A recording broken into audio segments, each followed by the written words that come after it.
الحمد لله نحمده ونستعينه ونستغفره ونؤمن به ونتوكل عليه ونعوذ بالله من شرور أنفسنا ومن سيئات أعمالنا من يهده الله فلا مضل له ومن يضلله فلا هادي له ونشهد أن لا إله إلا الله وحده لا شريك له ونشهد أن سيدنا وسندنا ونبينا ومولانا محمدا عبده ورسوله أما بعد فأعوذ بالله من الشيطان الرجيم بسم الله الرحمن الرحيم كنتم خير أمة أخرجت للناس تأمرون بالمعروف وتنهون عن المنكر قال النبي صلى الله عليه وسلم الدال على الخير كفاعله آمنت بالله صدق الله العظيم وصدق رسوله النبي الكريم ونحن على ذلك من الشاهدين والشاكرين والحمد لله رب العالمين اللهم صل على محمد وعلى آل محمد كما صليت على إبراهيم وعلى آل إبراهيم إنك حميد مجيد اللهم بارك على محمد وعلى آل محمد كما باركت على إبراهيم وعلى آل إبراهيم إنك حميد مجيد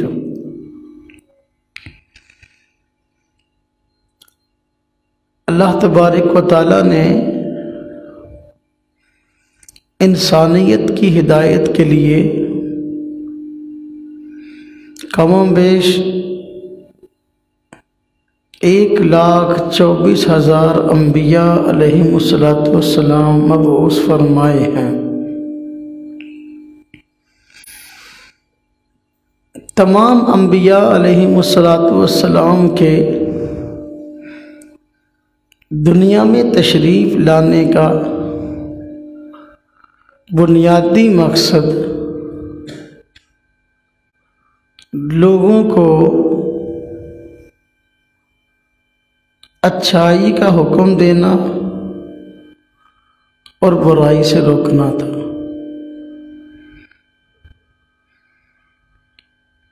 کسی بھی نبی کے دنیا میں آنے کا بنیادی مقصد یہ تھا۔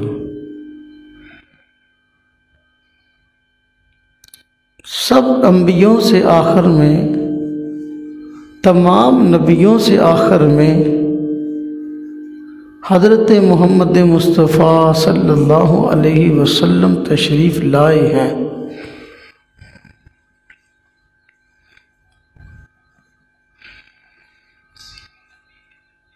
آپ ساری کی ساری ہدایت کے لیے، ساری کی ساری انسانیت کی ہدایت کے لیے اس دنیا میں تشریف لائے۔ پہلے انبیاء کسی قوم کے لیے، کسی شہر کے لیے، کسی قبیلے کے لیے شریعت لے کے آئے تھے۔ ہمارے آقا حضرت محمد مصطفیٰ صلی اللہ علیہ وسلم سارے جہانوں کی ہدایت کے لیے اس دنیا میں تشریف لائے۔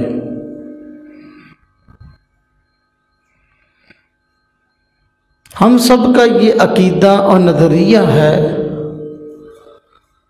کہ آپ صلی اللہ علیہ وسلم کے بعد کسی نئے نبی نے نہیں آنا۔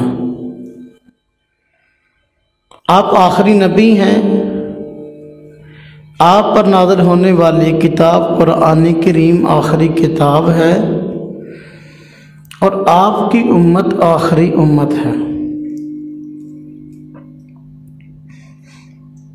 لیکن اس کائنات میں ایسے افراد کی ضرورت ضرور ہے کہ جو لوگوں کو اچھے کاموں کا حکم دیں اور برائی کے کاموں سے روکیں۔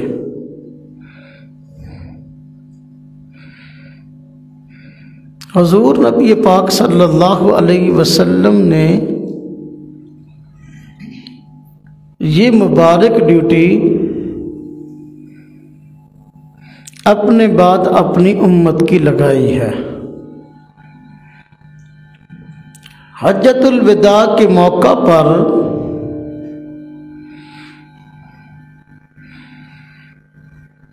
حضور نبی پاک صلی اللہ علیہ وسلم نے موجودہ مسلمانوں کو جمع کر کے ان کی یہ ڈیوٹی لگائی کہ جو دین میں نے تم سب کو بتایا ہے، اس دین کو تم نے ان لوگوں تک پہنچانا ہے جو موجود نہیں ہیں۔ حضور نبی پاک صلی اللہ علیہ وسلم کے صحابہ دین اسلام کو لے کر پوری دنیا میں پھیل گئے۔ اس کا نتیجہ یہ ہوا کہ دین اسلام پوری دنیا میں متعارف ہو گیا، اور اس وقت دنیا کے بڑے ادیان و مذاہب میں دین اسلام کا شمار ہوتا ہے۔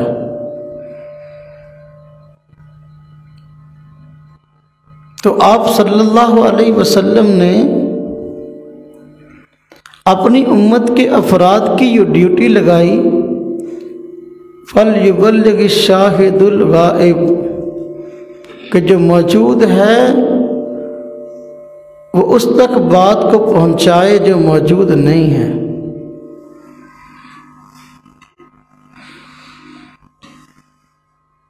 اس ذمہ داری کی وجہ سے ہر مسلمان پر یہ فریضہ عائد ہوتا ہے کہ وہ اس دین کو سیکھیں، سیکھنے کے بعد اپنی معلومات کی حد تک دوسروں تک پہنچائیں۔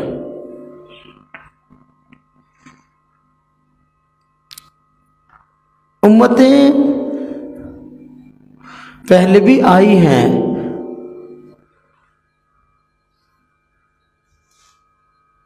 اللہ رب العزت نے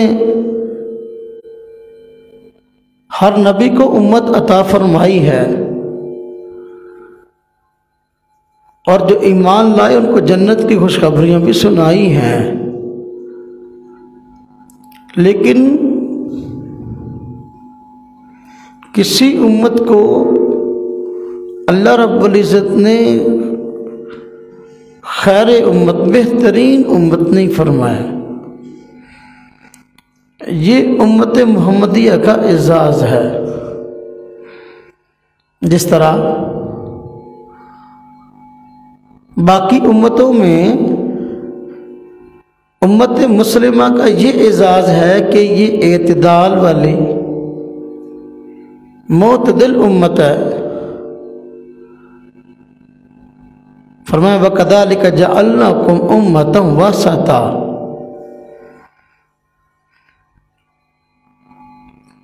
اسی طرح ہم نے بنایا تم کو معتدل امت، افراد اور تفریط سے خالی۔ اس طرح اس امت کا یہ بھی اعزاز ہے کہ اللہ رب العزت نے تمام امتوں میں اپنی امت کو، اللہ رب العزت نے تمام امتوں میں حضور نبی پاک صلی اللہ علیہ وسلم کی امت کو افضل بتایا ہے۔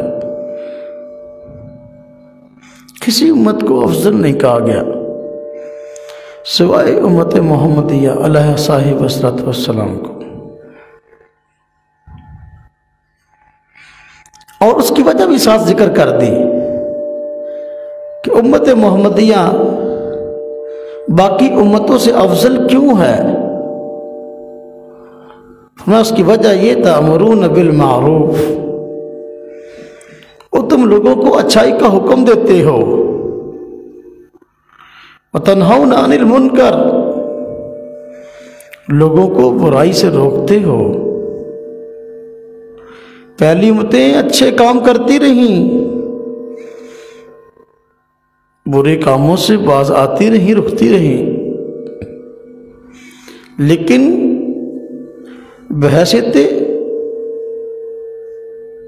اجتماعی ان کی ذمہ داری نہیں تھی کہ دوسروں کو بھی اچھائی کا حکم دے اور برائی سے روکیں۔ امت محمدیہ کی دو ذمہ داریاں ہیں، ایک یہ کہ خود اچھے کام کریں اور برے کاموں سے رکیں، دوسرا یہ کہ دوسروں کو اچھے کاموں کا کہیں اور برے کاموں سے روکیں۔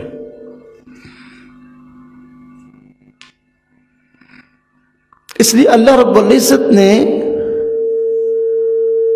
امت محمدیہ کو تمام امتوں سے افضل بنایا ہے اور افضل بتایا ہے۔ ہر دور میں اللہ رب العزت نے ایسے افراد پیدا کیے جن کی یہ فکر تھی کہ یہ دین پوری دنیا میں اپنی بساط کی حد تک پہنچایا جائے، اور انہیں کی محنتوں کا تسلسل تھا کہ ہمارے پاک و ہند کے اندر دین اسلام پہنچا ہے۔ اگر سابقہ ادوار میں پہلے دور میں دین پہنچانے کی محنت نہ ہوتی تو ہندوستان میں کوئی مسلمان نہ ہوتا۔ ہندوستان کے مسلمانوں تک دین پہنچا اور پھر ہندوستان میں پھیلتا چلا گیا۔ آج کروڑوں کی تعداد کے اندر پاک و ہند کے اندر مسلمان موجود ہیں۔ یہ اسی دعوت کا اثر ہے کہ ہمارے اسلاف نے دین کی دعوت کی ذمہ داری کو ادا کیا تو آج ہم نسلاً مسلمان ہیں۔ ہمارے آبا و اجداد کے پاس وہ دین لے کے پہنچے، ہم نسلاً مسلمان ہیں۔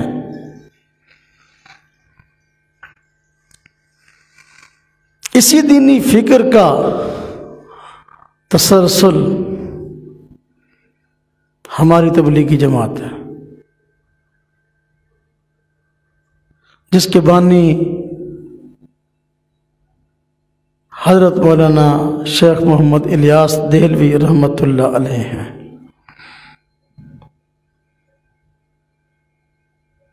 انہوں نے ایک فکر کی بنیاد پر ایک جماعت کی بنیاد رکھی کہ حضور کا یہ دین چونکہ عالمی ہے تو پورے عالم میں اس کے پھیلنے کے لیے محنت اور کوشش ہونی چاہیے۔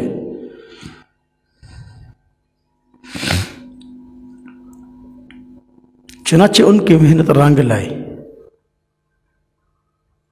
اس محنت کے نتیجہ میں آج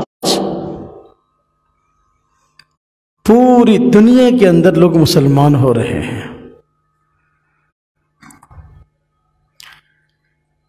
دین پھیلانے کے لیے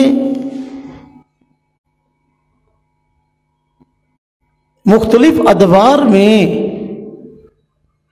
کئی جماعتیں، کئی تنظیمیں، کئی افراد سامنے آئے اور اللہ تبارک و تعالیٰ نے ان سے بہت کام لیا،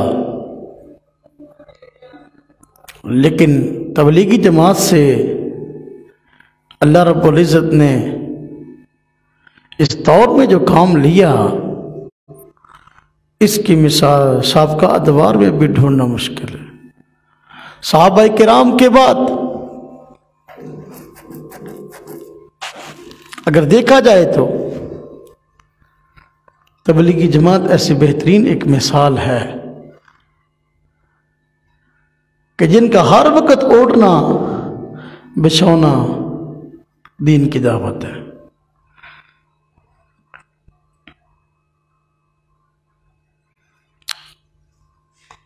اور عجیب بات یہ ہے، آج ہمارے معاشرے میں لوگوں کی اصلاح کے لیے سینکڑوں نہیں ہزاروں تنظیمیں کام کر رہی ہیں، لیکن اس امت کو جو بڑا فائدہ اس وقت ہو رہا ہے وہ تبلیغی جماعت سے، اور دوسری تنظیمیں اپنی جگہ سب بھلائی اور خیر میں لگی ہیں، اس کی نفع نہیں ہے، ہر ایک کی اہمیت اپنی جگہ پر ہے، لیکن دین کی دعوت کے لیے، دین کے پیغام کو آگے پہنچانے کے لیے کروڑوں اربوں روپے خرچ ہو جاتے ہیں، اور بس اوقات اس کے لیے چندہ مانگنے کی نوبت بھی آتی ہے، لیکن تبلیغی جماعت کے افراد کا یہ کمال ہے کہ وہ اس چیز کے لیے چندہ نہیں کرتے۔ بہت ساری جماعتیں تبلیغی جماعت کے بعد بنی اور اس سے متاثر ہو کر بنی، اور انہوں نے بھی اپنے حلقہ احباب میں تبلیغ کا کام شروع کیا، لیکن مستقل اس کام کے لیے فنڈنگ کرتے ہیں۔ تبلیغی جماعت کا کمال یہ ہے کہ اپنی جیب سے خرچ کرتے ہیں، اپنی جان، اپنا مال، اپنا وقت، اپنے مال کو خرچ کرتے ہیں، نہ لوگوں سے زکوٰۃ کا مطالبہ ہے، نہ صدقات کا مطالبہ ہے، نہ کسی اور قسم کے چندے کا مطالبہ ہے، اپنی جیب سے خرچ کرتے ہیں، اور اسے اپنی جیب سے خرچ کرنے کی ترغیب دیتے ہیں۔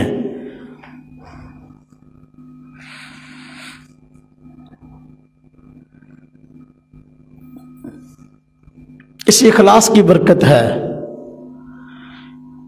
کہ اس وقت پوری دنیا کے اندر تبلیغی جماعت دین کے کام کو لے کے چل رہی ہے، جماعتیں چل رہی ہیں، دنیا کا کوئی کونا اس سے خالی نہیں ہے، بیک وقت لاکھوں کی تعداد کے اندر لوگ جماعت کے ساتھ چل رہے ہیں، اور نہ اس کام کے لیے کوئی قومی بجٹ مختص ہے، سرکاری نہیں، کوئی پرائیویٹ نہیں، ہر بندہ اپنی جیب سے خرچ کر کے جاتا ہے، ملک میں ہو یا بیرون ملک میں ہو۔ اللہ تبارک و تعالیٰ نے اس کے اثرات پوری دنیا میں پیدا کیے ہیں، اور عجیب و غریب قسم کی کارگزاریاں اس وقت سامنے آ رہی ہیں کہ بیک وقت ہزاروں کی تعداد کے اندر بس اوقات لوگ اکٹھے مسلمان ہو رہے ہیں۔ اس لیے اس جماعت کا وجود ایک نعمت کبریٰ سے کم نہیں ہے، آج کے دور میں ایک بہت بڑی نعمت ہے تبلیغی جماعت کا وجود۔ بس اوقات دوست ہم سے پوچھتے ہیں، کہتے کہ تبلیغی جماعت میں اگر جاؤ تو تبلیغی جماعت میں جانے سے فائدہ کیا ہوگا، کیا حاصل ہے اس کا؟ بہت فائدے ہیں۔ میں آج کی اس مختصر مجلس میں تبلیغی جماعت کے ساتھ جانے کے 6 بڑے فائدے بیان کرتا ہوں۔ تبلیغی جماعت کے ساتھ جاؤ تو 6 بڑے فائدے ہیں۔ نمبر 1، تبلیغی جماعت کے ساتھ جاؤ، جو بندہ بھی تبلیغی جماعت کے ساتھ جاتا ہے اور نکلتا ہے، اللہ رب العزت اس کو یہ اعزاز عطا فرماتے ہیں کہ وہ اللہ کے دین کا داعی بن جاتا ہے۔ داعی الی اللہ، اللہ کی طرف بلانے والا۔ جو بندہ جماعت کے ساتھ نکلتا ہے اس کو یہ اعزاز مل جاتا ہے، اس کو یہ لقب مل جاتا ہے، داعی الی اللہ، اللہ کی طرف بلانے والا۔ اور یہ اعزاز اللہ تبارک و تعالیٰ نے قرآن کریم میں ایک بہترین اعزاز بتایا ہے۔ فرمایا ومن احسن قولا ممن دعا الی اللہ، اس سے زیادہ اچھی بات کس کی ہے جو لوگوں کو اللہ کی طرف بلائے۔ اور حضور نبی پاک صلی اللہ علیہ وسلم کے اللہ پاک نے جو قرآن کریم کے اندر اعزازات بیان کیے ہیں، ان اعزازوں میں ایک اعزاز یہ بھی ہے داعی الی اللہ۔ اللہ پاک نے فرمایا وداعیا الی اللہ باذنہ وسراجا منیرا۔ حضور نبی پاک صلی اللہ علیہ وسلم لوگوں کو اللہ کی طرف بلانے والے ہیں۔ کہ تبلیغی جماعت والے بھی اللہ کی طرف بلاتے ہیں، آ جاؤ مسجد میں، آ جاؤ نماز کے لیے، آ جاؤ اللہ کی ماننے والے بن جاؤ، اللہ کو ماننے والے بن جاؤ۔ تو جو اللہ کی طرف بلاتا ہے وہ اللہ کا نائب ہوتا ہے۔ پہلے انبیاء اور رسل تشریف لاتے تھے، اللہ کے نائب کے طور پر یہ ڈیوٹی نبھاتے تھے۔ اب حضور نبی پاک صلی اللہ علیہ وسلم کے بعد کوئی نبی آنا نہیں، اب یہ اعزاز حضور نبی پاک صلی اللہ علیہ وسلم کی امت کو مل گیا کہ اس دین کو دنیا میں پہنچائیں۔ جو پہنچائے گا وہ داعی الی اللہ ہے، اللہ کی طرف بلانے والا ہے۔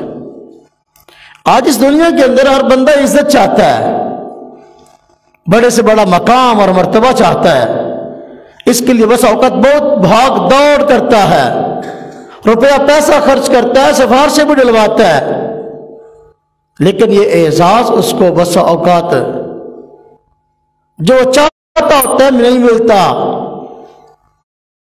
لیکن یہ اعزاز داعی الی اللہ، اللہ کی طرف بلانے والا، یہ بہت اونچا اعزاز ہے۔ اللہ تبارک و تعالیٰ اس بندے کو جو جماعت کے ساتھ نکلتا ہے یہ اعزاز عطا فرما دیتے ہیں، وہ اللہ کا نمائندہ ہے، اللہ کی باتیں کرتا ہے۔ اللہ کا نمائندہ ہونا کیا یہ کوئی چھوٹی بات ہے؟ بس اوقات وہ لوگ جو کسی بڑی شخصیت کے سیکرٹری ہوتے ہیں تو وہ عذرا اعزاز اور عذرا فخر دوسروں کو بتاتے ہیں کہ میں فلاں جج کا پی اے ہوں، فلاں وکیل کا پی اے ہوں، بڑا ایم این اے کا نائب ہوں، اس کا سیکرٹری ہوں، اس کا فلاں ایم پی اے کا سیکرٹری ہوں، فلاں وزیر کا سیکرٹری ہوں۔ تو میرے بھائیو، اللہ تبارک و تعالیٰ کا نمائندہ ہونا یہ کوئی عام بات نہیں ہے۔ جو بندہ جماعت کے ساتھ وقت لگاتا ہے، دین کی تبلیغ کے لیے نکلتا ہے، تو اللہ تبارک و تعالیٰ اس کو یہ اعزاز نصیب فرماتے کہ وہ داعی الی اللہ ہوتا ہے، اللہ کی طرف بلانے والا، اللہ کا نمائندہ ہوتا ہے۔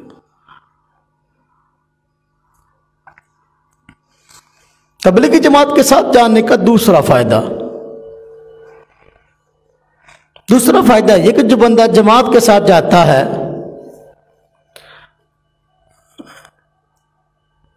اس کو زیادہ وقت مسجد میں ٹھہرنے کا موقع مل جاتا ہے، کیونکہ جماعتیں جاتی ہیں عام طور پر مسجد میں ٹھہرتی ہیں۔ افضل ترین جگہوں میں سب سے افضل جگہ مسجد ہے۔ حضور نبی پاک صلی اللہ علیہ وسلم کا فرمان ہے، دنیا میں محبوب ترین جگہوں میں سب سے محبوب جگہ مسجد ہے، اور فرمایا مبغوض ترین جگہوں میں سب سے زیادہ مبغوض جگہ گلیاں اور بازار ہیں۔ جہاں اللہ کی رحمتیں ہر وقت چھم چھم برستی ہیں، یہ مسجد ہے، اور جہاں اللہ کی ناراضگی، اللہ کا غصہ نازل ہوتا ہے تو وہ جگہ گلیاں اور بازار ہیں۔ تو جو بندہ جماعت کے ساتھ نکلتا ہے اس کو افضل ترین جگہ کے اندر ٹھہرنے کا، زیادہ سے زیادہ وقت گزارنے کا موقع مل جاتا ہے، کہ وہ اللہ کی رحمت کے سائے میں آ جاتا ہے۔ اللہ تبارک و تعالی اس پر انعامات کی بارش فرما دیتے ہیں۔ اب دیکھو نا، گلیاں اور بازار اللہ کو ناپسند کیوں ہیں؟ مسجد کیوں پسند ہے؟ مسجد اس لیے پسند ہے، جو بندہ مسجد میں آتا ہے تو مسجد کے اندر آنے کے بعد بہت سارے کام گناہ کے ہوتے ہیں، اور اس پہ گناہ کرنے سے بندہ رک جاتا ہے، حیا کرتا ہے۔ نماز کے مسجد کے اندر بندہ آتا ہے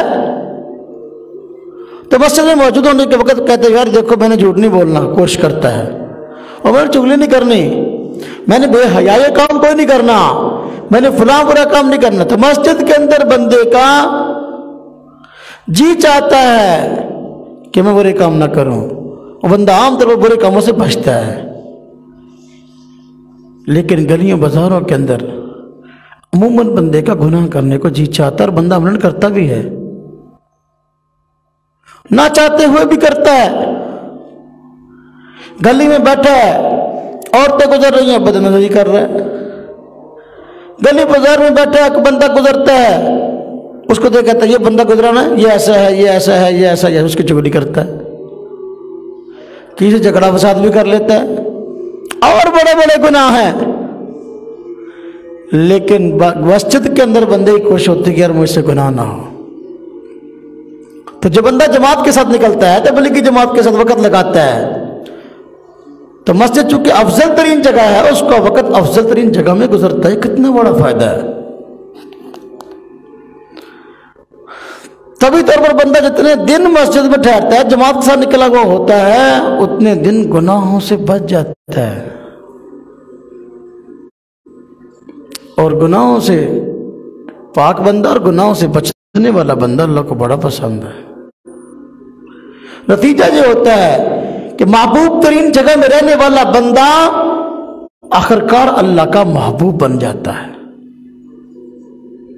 کتنی بڑی بات ہے کہ بندہ نکلا ہے جماعت کے ساتھ 3 دن کے لیے، چلے کے لیے، 4 ماہ کے لیے، جتنے وقت کے لیے بھی نکلا ہے، لیکن مسجد میں ٹھہرا۔ مسجد اللہ کی محبوب ترین جگہ ہے، اللہ کو پسندیدہ ہے، یہاں ٹھہرنے کی وجہ سے اللہ تبارک و تعالیٰ کا محبوب بن گیا۔ یہ دوسرا بڑا فائدہ ہے۔ تیسرا فائدہ، جماعت کے ساتھ جانے کا تیسرا فائدہ یہ ہے، جو بندہ تبلیغی جماعت کے ساتھ نکلتا ہے اور وقت لگاتا ہے، اس کو یہ اعزاز بھی نصیب ہوتا ہے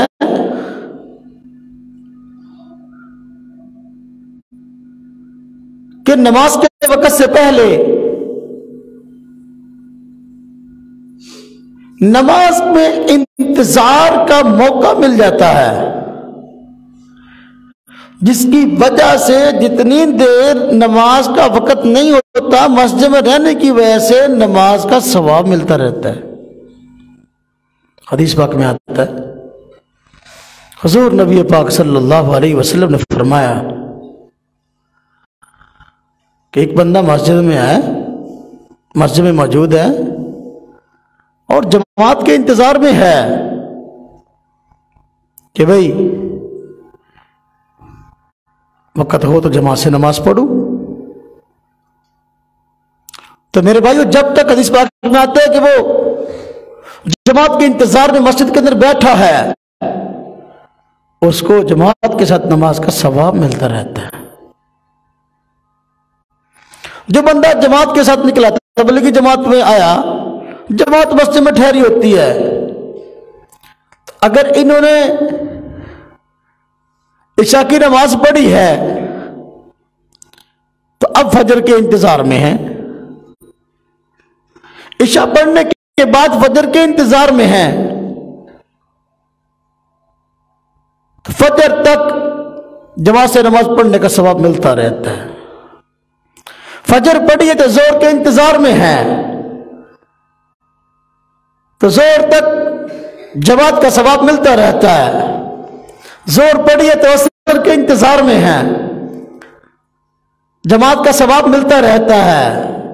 عصر پڑھی ہے تو مغرب کے انتظار میں ہیں، جماعت کا ثواب ملتا رہتا ہے۔ مغرب پڑھی ہے تو عشاء کے انتظار میں ہیں، جماعت کا ثواب ملتا رہتا ہے۔ تو مسجد میں 24 گھنٹے گزارے، 24 گھنٹے جماعت سے نماز پڑھنے کا ثواب ہے۔ کس قدر عظمت کی بات ہے۔ لوگ کہتے ہیں تبلیغی جماعت والے کیا کرتے ہیں، کھاتے ہیں پیتے ہیں سوتے ہیں، مسجد میں آ کر اور کیا کرتے ہیں؟ ارے بھائی کچھ بھی نہ کریں، بندہ مسجد میں آ جائے تو بہت سارے گناہوں سے بچا۔ اس طرح میں نے پہلے عرض کیا، وہ مسجد میں رہے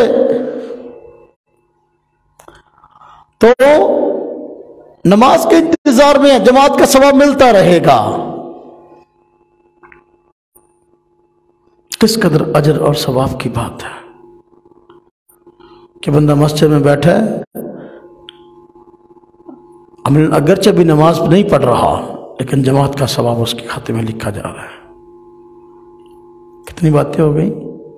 3۔ ہاں جی 3 ہوئی۔ نمبر 4، جو بندہ جماعت کے ساتھ نکلتا ہے، تبلیغی جماعت کے ساتھ وقت لگاتا ہے، اس کو وقت لگانے کا یہ فائدہ بھی حاصل ہو جاتا ہے کہ اتنے دن جماعت کے ساتھ نماز پڑھنا نصیب ہو جاتی ہے۔ جتنے دن کے لیے نکلے گا جماعت کے ساتھ، اتنے دن بعد جماعت نماز پڑھنا نصیب ہو جائے گی۔ اور عموماً جماعت قضا نہیں ہوتی، جماعت اس کی رہتی نہیں ہے۔ جماعت کے ساتھ نماز پڑھنا اکیلے نماز پڑھنے سے 27 گنا اجر زیادہ رکھتا ہے۔ تو جو بندہ جماعت کے ساتھ نکلتا ہے، چونکہ مسجد میں بیٹھا ہوتا ہے، جانا کہاں ہے اس نے؟ جماعت کے ساتھ نماز ملنا جی اس کے لیے آسان ہو جاتی ہے، اور اس طریقے سے اس کی جماعت رہتی نہیں ہے۔ مردوں کے لیے واجب ہے کہ وہ جماعت سے نماز پڑھے، جان بوجھ کر نہیں پڑھتے تو گناہگار ہیں۔ جب بندہ جماعت کے ساتھ نہیں ہے، معمول کے مطابق اپنے گھر میں کاروبار میں مشغول ہے، تو سستی بس اوقات غالب آ جاتی ہے اور جماعت سے نماز نہیں پڑھ پاتا۔ جب جماعت سے نماز نہیں پڑھ پاتا تو اتنے بڑے اجر سے محروم ہو جاتا ہے جو حضور نبی پاک صلی اللہ علیہ وسلم نے بیان فرمایا ہے۔ 27 گنا تک ثواب بڑھ جاتا ہے، اور گناہگار مفت میں ہے اگر جان بوجھ کر اس نے جماعت چھوڑی ہے تو جماعت کے ساتھ جائے گا، چونکہ مسجد میں بیٹھا ہے۔ اب جماعت کا مل جانا اس کے لیے یقینی بات ہے، لہذا فائدہ یہ ہوگا کہ اجر اور ثواب میں اضافہ ہو جائے گا۔ حضور نبی پاک صلی اللہ علیہ وسلم کا فرمان ہے جماعت سے نماز پڑھنے والے کے بارے میں کہ جو بندہ 40 دن جماعت سے نماز پڑھتا ہے، اللہ پاک اس کو 2 انعام عطا کرتے ہیں، 2 پروانے عطا کرتے ہیں، ایک نفاق سے بری ہونے کا اور دوسرا جنت کا۔ اب دیکھیں دونوں کتنے بڑے اعزاز ہیں۔ لوگ کہتے ہیں چلے میں کیا رکھے، 40 دن اگر جماعت سے نکلو گے، 40 دن میں جماعت سے نماز پڑھنا نصیب ہو جائے گی تو یہ دونوں اعزاز مل جائیں گے، دونوں پروانے، نفاق سے بری ہونے کا، اس لیے کہ آج جس ماحول میں ہم رہتے ہیں اس ماحول کے اندر بہت سارے ایسے گناہ ہم سے ہوتے ہیں جن کو شریعت نے نفاق بتایا ہے۔ حضور نبی پاک صلی اللہ علیہ وسلم فرمان ہے منافق کی 3 علامتیں ہیں۔ اذا حدث کذب، بات کرے تو جھوٹ بولے۔ عام معاشرے میں بندے جھوٹ بولے ہوتے ہیں، لیکن جب جماعت سے نکلتا ہے تو عموماً امانتاً دیانتاً خیال کیا جاتا ہے، جھوٹ اور سچ کا خیال کیا جاتا ہے۔ فرمایا وَإِذَا وَعَدَ أَخْلَفَ، منافق کی علامت یہ ہے کہ وعدہ کرے وعدہ کی خلاف ورزی کرے۔ وَإِذَا اؤْتُمِنَ خَانَ، امانت رکھواؤ تو امانت میں خیانت کرے۔ لیکن جب جماعت کے ساتھ نکلے گا تو میرے بھائیوں نفاق سے بری ہونے کا اس کو پروانہ مل جائے گا، سرٹیفکیٹ مل جائے گا۔ کتنے بڑے احساس کی بات ہے۔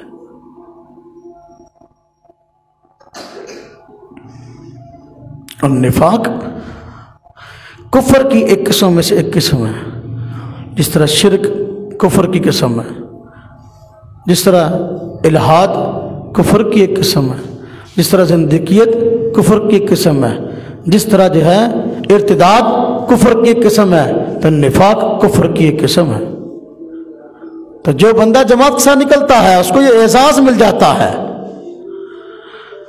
کہ اللہ تبارک و تعالیٰ نفاق سے بری، یہ بندہ منافق نہیں، نفاق سے بری قرار دیتے ہیں۔ تو نمبر 2 جنت کا پروانہ۔ میرے بھائیو اس دنیا کے اندر بندہ اللہ کی رضا حاصل کرنے کے لیے آیا اور مطلوب جو ہے اللہ پاک جنت میں داخل کر دے، تو کیا خوش قسمتی ہے اگر بندہ جماعت کے ساتھ نکلے تو اللہ تبارک و تعالیٰ اس کے لیے اعزاز عطا فرما دے۔ تو یہ چوتھا فائدہ ہے جماعت کے ساتھ نکلنے کا کہ اللہ تبارک و تعالیٰ اس کو یہ اعزاز عطا فرما دیتے ہیں کہ جماعت کے ساتھ نماز اس کو نصیب ہو جاتی ہے۔ ویسے ہم سب پر سستی غالب ہے، جماعتیں کیا نمازیں رہ جاتی ہیں اور نمازوں کی بس وقت قضا بھی نہیں کرتے۔ 5واں فائدہ جماعت کے ساتھ نکلنے کا 5واں فائدہ یہ ہے کہ دین کو کچھ نہ کچھ سیکھنے کا موقع مل جاتا ہے۔ نماز نہیں آتی، جماعت کے ساتھ نکلا ہے تو دوسرے بھائیوں کو نماز آتی ہے، ان سے نماز سیکھنے کا موقع مل جائے گا۔ وضو کا طریقہ نہیں آتا، جماعت کے ساتھ نکلا ہے، دوسرے ساتھی جماعت کے ساتھ نکلے ہیں، ان کو وضو کا طریقہ آتا ہے، سیکھنے کا موقع مل جائے گا۔ قرآن کریم کی بنیادی صورتیں 10 صورتیں عام طور پر سکھائی جاتی ہیں، نہیں آتی سیکھنے کا موقع مل جائے گا۔ اس کے علاوہ اور بہت ساری چیزیں ایسی ہیں جو ہماری اخلاقیات اور معاشرے سے تعلق رکھتی ہیں، ان کو سیکھنے کا موقع مل جاتا ہے۔ جس طرح کہ ہمارے جماعت والے احباب فرمایا کرتے ہیں کہ 12 کام ایسے ہیں جو کہ جماعت کے ساتھ جائیں تو ان کا خیال کریں۔ تو 4 کام ایسے ہیں جو زیادہ کرنے ہیں، 4 کام ایسے جو کم کرنے ہیں، 4 کام ایسے جو بالکل نہیں کرنے۔ تو یہ کیا ہے؟ جو بندہ جماعت کے ساتھ نکلتا ہے اس کو کچھ سیکھنے سکھانے کا موقع مل جاتا ہے۔ دین کو سیکھنے کی بہت بڑی نسبت ہے۔ گویا بندہ اگر علم دین کو سیکھنے کے لیے کوئی زیادہ وقت نہیں دے سکتا تو باہر کے کچھ نہ کچھ وقت اس نے دے دیا تو یہ بھی طالب علم ہے، طالب علم والا اعزاز مل جاتا ہے۔ تو یہ بندہ جو جماعت کے ساتھ نکلا ہے، دوسروں کو سکھانا بات کا مسئلہ ہے، خود سیکھنا اس کی اول ترجیح ہوتی ہے۔ حضور نبی پاک صلی اللہ علیہ وسلم فرمایا من خرج فی طلب العلم فهو فی سبیل اللہ۔ جو بندہ دین سیکھنے کے لیے اپنے گھر سے نکلا اللہ کے راستے میں ہے، وہ تو بیچارہ پہلے اللہ کے راستے میں نکلا، لیکن جب ساتھ دین سیکھنے سکھانے کا موقع بھی مل گیا تو میرے بھائی وہ اللہ کے راستے میں ہے۔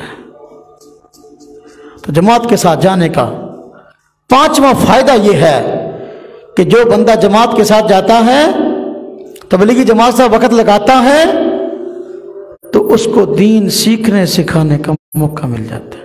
آج جس مصروفیت کے دور میں ہم وقت گزار رہے ہیں، بندوں کے پاس دین سیکھنے کے لیے وقت بہت کم ہے، ملتا ہی نہیں ہے۔ بندہ بس اوقات جوان ہو جاتا ہے، ناظرہ قرآن پاک تک نہیں پڑھا ہوتا، نماز تک نہیں آتی ہوتی، کلمے تک نہیں آتے ہوتے، اب اتنا وقت بھی نہیں کہ بھائی مدرسے میں داخلہ لے لے، لیکن جماعت کے ساتھ جانے کا چھوٹی طالب علمی ہے تو کچھ نہ کچھ سیکھنے کا موقع مل جاتا ہے، اور سیکھنے سکھانے کا ماحول ہوتا ہے۔ باقی دنوں میں بندہ کچھ سیکھتے سکھانا چاہے بھی تو بس اوقات نہیں سیکھ سکتا یا نہیں سیکھتا، اس لیے کہ بس اوقات بندہ شرماتا ہے۔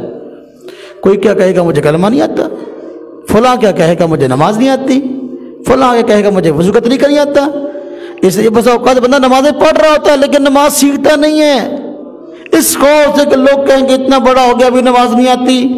تو وہاں پر سیکھنے سکھانے کا ویسے ہی اجتماعی ماحول ہوتا ہے جماعت کے ساتھ جائیں تو میرے بھائیوں، اس لیے بغیر پوچھے خود بخود جو ہے نا وہ باتیں بتائی جاتی ہیں۔ یہ جماعت کے ساتھ جانے کا ایک بہت بڑا فائدہ ہے کہ بندے کو علم دین سیکھنے سکھانے کا موقع مل جاتا ہے۔ اور چھٹا فائدہ، اگر بندہ جماعت کے ساتھ جائے اور وہاں کچھ سیکھ لے، یا پہلے کو دین سیکھا ہو تو آگے اس دین کو سکھانے کا موقع مل جاتا ہے۔ دین کو سکھانے کا موقع مل جانا اور دوسروں کو دین کی دعوت دینا، یہ بہت بڑے اجر کی بات ہے۔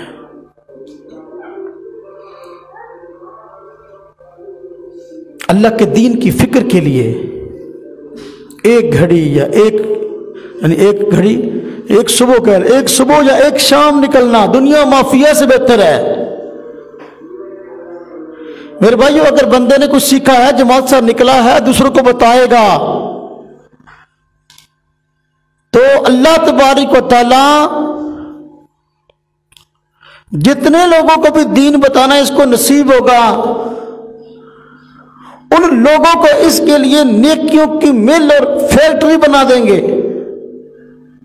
ایک بندہ ہے تبلیغی جماعت کے ساتھ گیا اور اس نے ایک بندے کو نماز سکھا دی، کہ بے نمازی تھا، فکر دلا کے نمازی بنا دیا۔ اب وہ جب تک نماز پڑھتا رہے گا جتنی نیکیاں اس کے کھاتے میں آئیں گی اتنی نیکیاں یہ بیچارہ جو جماعت کے ساتھ گیا اور اس نے اس کو نماز سکھائی آٹومیٹک اس کے کھاتے میں لکھ جائیں گے۔ اور یہ نیکیاں بھی کوئی سینکڑوں میں نہیں ہوتی، یہ نیکیاں بھی لاکھوں میں ہوتی ہیں، ایک دن کی نیکیاں۔ تو جماعت کے ساتھ نکلا، تبلیغی جماعت کے ساتھ گیا، نماز سکھا دی، بندہ نمازی بن گیا، نماز کا اجر اس کو ملتا رہے گا۔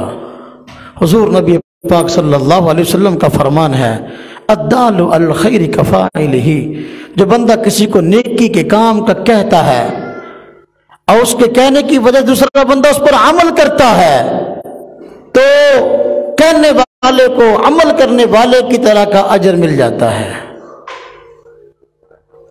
کسی کو وضو کا طریقہ نہیں آتا تھا، اس نے بتا دیا جب تک وضو کرے گا نیکیاں اس کے کھاتے میں لکھی جائیں گی تو اتنی نیکیاں اس کے کھاتے میں اکاؤنٹ ہوتی رہیں گی۔ یہ نہ ختم ہونے والا سلسلہ ہے۔ اس نے اس کو سکھائی، اس نے آگے کسی اور کو سکھا دی، اس نے ایک کو نماز سکھائی، اس نے 10 کو سکھا دی، اور 10 کا ثواب اس کو بھی ملے گا، جس نے پہلے نے اس کو سکھایا تھا اس کو بھی ملے گا۔ یہ آج کل جس طرح نا دنیاوی معاملات میں بندے لالچ کرتے ہیں۔ دوست مجھ سے مسئلہ پوچھتے ہیں، نیٹ پر بہت ساری کمپنیاں ایسی نکلی ہیں، وہ کہتے ہیں جی ہمارے شیئرز خرید لو، ہاں جی اتنے پیسے جمع کرا دو، 25,000 روپے جمع کرا دو، آگے جو ہے نا لوگوں کو سینڈ کرتے رہو کمپنی کا تعارف، تو تمہارے کھاتے کے اندر جو ہے نا وہ روزانہ کے پیسے آنا شروع ہو جائیں گے۔ روزانہ کا منافع ملتا رہے گا، لوگ بھاگ بھاگ کے اس میں شریک ہو رہے ہیں۔ اگرچہ میں یہ مسئلہ بتانے کے لیے اس وقت نہیں بیٹھا، لیکن میرے بھائیو یاد رکھیں، اس طرح کی کمپنیوں میں پیسے جمع کرانا رکھانا جائز نہیں ہے۔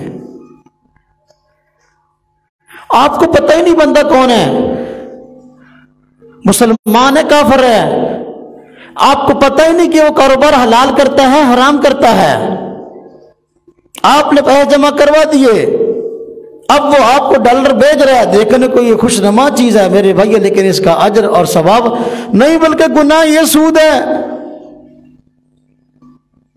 اور پتہ نہیں کیا کیا ہے، یہ بعض دفعہ جوئے کی صورتیں ہیں۔ ایسی کمپنیوں کے اندر پیسے جمع نہ کرائیں جن کے متعلق تمہیں پتہ ہی نہیں ہے کہ کاروبار کرنے والے کون ہیں، مسلمان ہیں کافر ہیں۔ کاروبار کرنے والے جو ہیں یہ حلال کاروبار کر رہے ہیں حرام کر رہے ہیں، منافع دیتے ہیں تو کس ترتیب سے دیتے ہیں، بس وقت کاروبار حلال ہوتا ہے لیکن منافع کا طریقہ کار صحیح نہیں ہوتا، کچھ پتہ ہی نہیں۔ جس طرح کہ ہمارے یہاں بس اوقات ایک بندہ دوسرے کو 10 لاکھ روپے دے دیتا ہے، یہ 10 لاکھ روپے لے لو، مجھے روزانہ 5000 روپے دیتے رہو۔ اب سوال ہے بھی اس کو منافع ہو تو دے، ہو سکتا ہے اس کو منافع ہو، اس کا منافع ہو ہی نہ، 5000 کہاں سے دے گا، سود ہے۔ اسی طرح یہ معاملات ہیں، ان معاملات کو دیکھنا ضروری ہے، خام خواہ اپنے پیسے ضائع نہ کریں اور اپنے رزق حلال کو حرام نہ کریں۔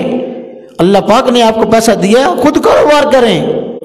اگر خود کاروبار نہیں کر سکتے، جس بندے کو آپ جانتے ہو کہ دیندار ہے، امانت دار ہے اور شریعت کے اصولوں کو جانتا ہے کاروبار سے متعلق، اس کو پیسے دو تاکہ آپ کا منافع حلال ہو۔ تو خیر میں عرض کر رہا تھا، ہمارے ہاں بندہ لالچی ہے، منافع کو دیکھتا ہے، تو جو بندہ جماعت کے ساتھ جاتا ہے، تبلیغی جماعت سے نکلتا ہے، اللہ تبارک و تعالیٰ اس کو فائدہ یہ دیتے ہیں کہ اس کی نیکیوں کی مل لگ جاتی ہے، اس کو پتہ بھی نہیں ہوتا اس کے اکاؤنٹ کے اندر روزانہ کتنی لاکھوں نیکیاں جمع ہو رہی ہوتی ہیں۔ کتنے لوگوں نے اس سے بیان سن کر نماز شروع کر دی، اپنے وضو کے طریقے کو درست کر لیا، اپنے اخلاق اور معاملات کو درست کر لیا اور اللہ سے تعلق انہوں نے مضبوط کر لیا، بندے کو پتہ بھی نہیں کس کس پر اثر ہوا ہے، وہ آگے جو ہے نا جب تک اس دین پر عمل کرتا رہے گا اس کے کھاتے میں نیکیاں لکھی جاتی رہیں گی۔ تو یہ اتنا بڑا فائدہ ہے، اتنا بڑا فائدہ، جتنے بندے نمازی بن گئے اتنی نیکیاں کمانے کی فیکٹری ہیں۔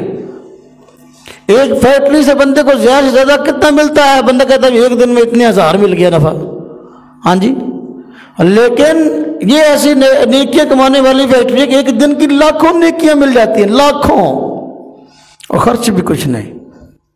اس لیے میرے بھائیو جماعت کے ساتھ نکلو، تبلیغی جماعت کے ساتھ وقت لگاؤ، انشاءاللہ تعالیٰ فائدے ہی فائدے ہوں گے۔ بندے کے ذہن میں بس وقت بات آتی ہے جماعت والے کیا ہے جی، بستر اٹھاتے ہیں، آتے ہیں، کھاتے پیتے ہیں، سوتے ہیں، مسجد میں چلے جاتے ہیں، نہ میرے بھائیو فائدہ ہی فائدہ ہے۔ یہ میں نے 6 بڑے فائدے جماعت کے ساتھ نکلنے کے میں نے آپ حضرات کو گنوائے ہیں۔ جماعت کے ساتھ نکلنے کے 6 فائدے ہیں، تبلیغی جماعت کے ساتھ نکلو 6 فائدے اللہ تعالیٰ دے گا۔ نمبر 1 وہ داعی اللہ ہے، اللہ کے دین کی طرف بلانے والا اللہ کا نمائندہ بن جاتا ہے۔ نمبر 2 وہ بندہ جو جماعت کے ساتھ نکلتا ہے، اللہ پاک اس کو یہ اعزاز عطا کرتے ہیں کہ اس کو مسجد میں ٹھہرنے کی وجہ سے ہر وقت جماعت کے ساتھ نماز پڑھنے کا ثواب ملتا رہتا ہے۔ نمبر 3 جب بندہ مسجد میں ٹھہرتا ہے تو اس وقت افضل ترین جگہ میں ٹھہرنا اس کو نصیب ہو جاتا ہے، گناہوں سے بچ جاتا ہے اور اللہ کا محبوب بن جاتا ہے، چونکہ مسجد میں ٹھہرتا ہے، مسجد محبوب ترین جگہ ہے۔ اور نمبر 4 جب بندہ مسجد اپنا جماعت کے ساتھ نکلتا ہے تو اللہ تبارک و تعالیٰ کی طرف سے اس کو اعزاز ملتا ہے کہ جماعت کے ساتھ نماز پڑھنے کی توفیق ہو جاتی ہے، جماعت نہیں رہتی اس کی۔ نمبر 5 جب بندہ تبلیغی جماعت کے ساتھ نکلتا ہے تو اس وقت اس کو دین کے سیکھنے اور سکھانے کا موقع مل جاتا ہے، اور نمبر 6 سیکھنے کے بعد آگے دوسروں کو بتانے کا موقع مل جاتا ہے، اور جو لوگ اس سے سیکھ کر آگے دین پر عمل کرتے ہیں اس کے کھاتے میں روزانہ کے بیس پر اس کی نیکیاں لکھی جاتی ہیں۔ یہ 6 جماعت کے ساتھ نکلنے کے بڑے فائدے ہیں۔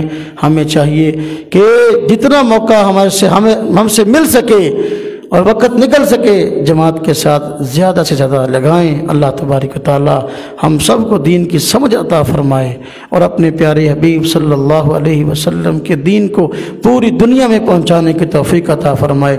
وآخر دعوانا الحمدللہ رب العالمین۔